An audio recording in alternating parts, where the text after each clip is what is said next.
In this devotional, I'm going to share with you 3 thoughts from Matthew chapter 26, verses 36 through 46, and try and answer the question, why is Jesus a man of sorrows?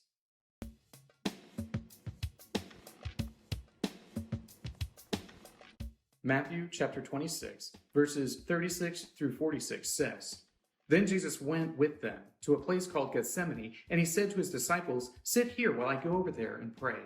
And taking with him Peter and the 2 sons of Zebedee, he began to be sorrowful and troubled. Then he said to them, 'My soul is very sorrowful, even to death. Remain here and watch with me.' And going a little farther, he fell on his face and prayed, saying, 'My Father, if it be possible, let this cup pass from me. Nevertheless, not as I will, but as you will.' And he came to the disciples and found them sleeping. And he said to Peter, 'So could you not watch with me 1 hour? Watch and pray that you may not enter into temptation. The spirit indeed is willing, but the flesh is weak.'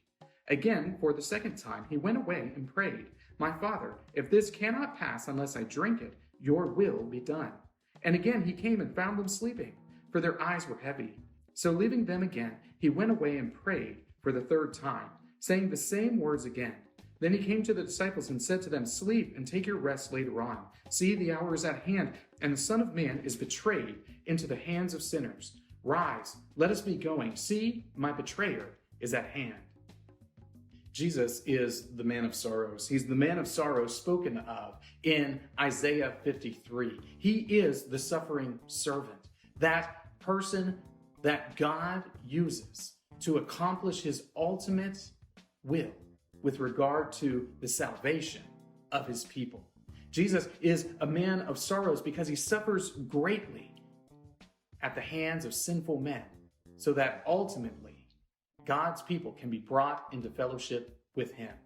Here are 3 thoughts from Matthew 26, verses 36 through 46, answering the question, why is Jesus a man of sorrows? Thought number 1, Jesus faces betrayal. Betrayal is one of the worst things that you can possibly face. When you're betrayed, your understanding of the world starts to collapse. It begins to fall apart because all of these things that you thought were true, all of these decisions that you've made, the faith that you've had in certain individuals, it all comes apart. And Jesus faces betrayal. He faces the betrayal of Judas Iscariot, one of his closest companions. One of those people who had been with him, who had seen him perform his miracles. Judas betrays Jesus. Jesus also is betrayed by the scribes, by the Pharisees, by the teachers of the law. These are the people who should have known who Jesus was. These are the people who were studied in the law, who understood it, and yet they saw Jesus merely as a threat instead of this servant that Isaiah spoke of, who would suffer on behalf of God's people. Thought number 2, Jesus faces rejection. Jesus not only faces the betrayal, the deliberate betrayal of Judas Iscariot, the scribes, the Pharisees, but he also faces rejection. He faces the rejection of the people who were so close to him. But when trouble came, when difficulty loomed, they ran. Peter has said to Jesus that very night that he would never betray Jesus, that he would never leave him, that there is no way that he would ever reject Jesus under any circumstance. And Jesus tells him that he will deny him 3 times that night. And this is exactly what Peter does. Peter rejects Jesus, but repents. The people of Israel who were following Jesus, those people who had seen in him something special, they also reject Jesus. They reject him and neglect to speak up for him. They reject him, and he is left utterly alone in front of a kangaroo court that's seeking only to destroy him. Jesus faces rejection from all of these different people. Thought number 3, Jesus faces death.